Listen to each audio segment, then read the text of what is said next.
सीमा, शिवा और राम को मजबूती से पकड़ कर रखना। थोड़ी देर बाद हम एक पुल पार करेंगे।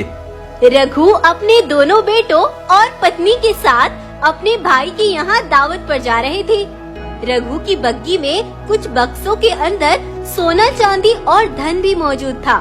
थोड़ी देर चलने के बाद वो पुल भी आ गया।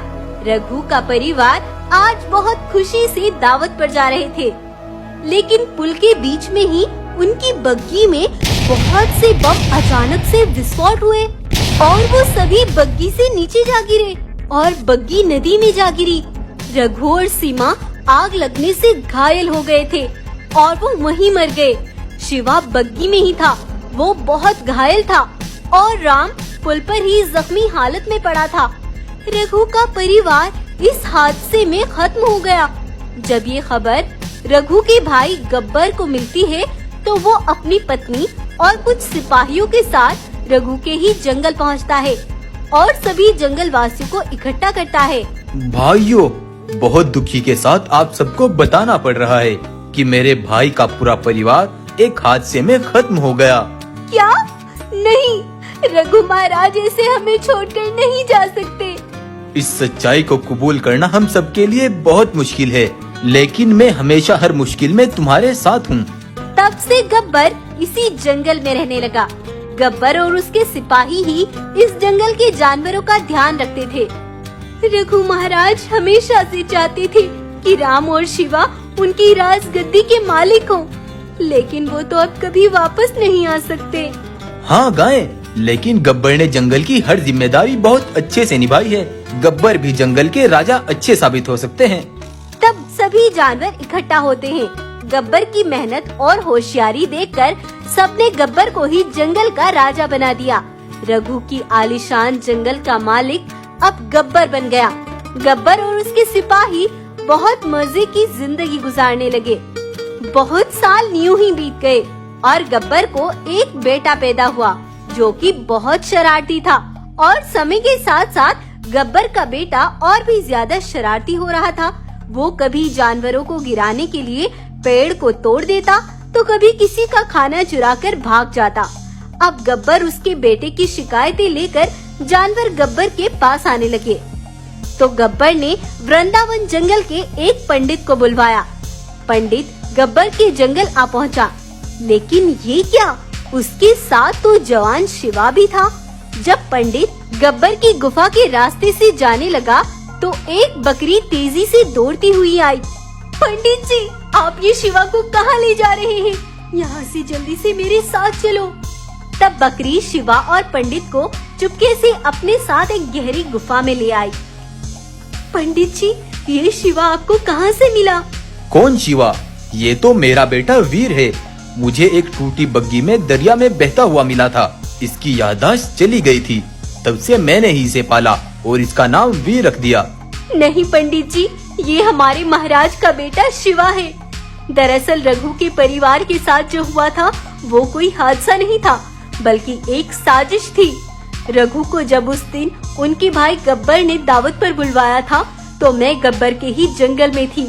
झाड़ियों के बीच घास चरते मुझे कुछ भनक पड़ी तो मैंने देखा गब्बर और कुछ सिपाही खड़े प्लान बना रहे थे। इस बार तुम्हें ये काम अंजाम तक पहुंचाना होगा।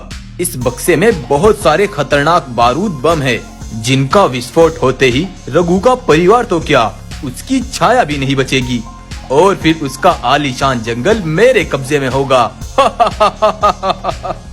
जब मैंने ये सुना तो मेरी रूह कांप गई और मैं चुपके से वहाँ से तेजी से रघु महाराज तक पहुँचना चाहती थी, लेकिन जब तक मैं वहाँ पहुँची सब खत्म हो चुका था। शिवा कहीं नजर नहीं आ रहा था और राम की सांसें चल रही थी।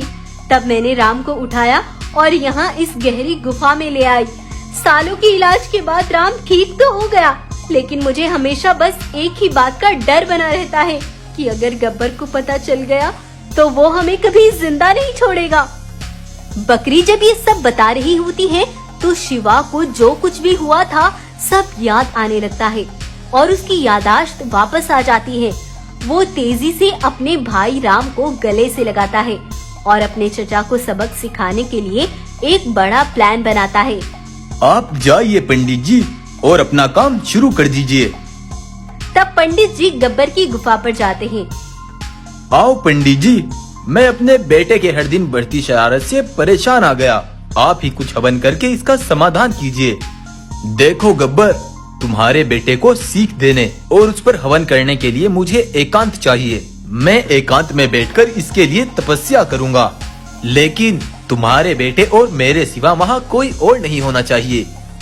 तब पंडित गब्बर के बेटे के लिए तपस्या करते हैं, लेकिन थोड़ी ही देर बाद गब्बर का बेटा मर जाता है। जब ये गब्बर को पता चलता है तो वो तेजी से वहाँ आता है। नहीं नहीं नहीं, ये नहीं हो सकता। ये क्या हो गया? मैंने अपने जिस बेटे के लिए अपने भाई के पूरे परिवार को मौत के घाट उतार दिया, आज वो भी चल बसा। संतान को खोने का दुख क्या होता है, ये मुझे आज पता चला। मुझे अब जीने का कोई अधिकार नहीं। गब्बर अपनी जान लेने की कोशिश करता है, लेकिन तभी शिवा और राम के साथ सामने से गब्बर का बेटा आता है। उन्हें देखकर गब्बर की आंखों को विश्वास नहीं होता। तुम्हारा बेटा जिंदा है गब्बर, वो तो बस एक नकली खाल है। तुम्हें एक बेटे के मरने की खबर सुनकर ही इतना दुख हुआ, तो सोचो जिसका पूरा परिवार तुमने एक झटके में खत्म कर दिया, उस पर क्या बीती होगी। मुझे माफ कर दो बेटा, मैं तुम्हारा गुनहगार हूँ। तुम मुझे जो सजा देना चाहते हो मुझे कबूल है।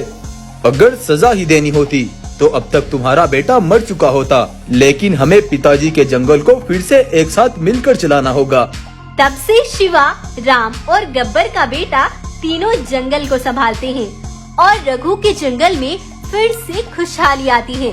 तो आपको ये कहानी कैसी लगी, हमें कमेंट करके जरूर बताएं।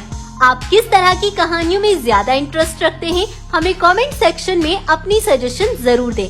Thank you so much for watching.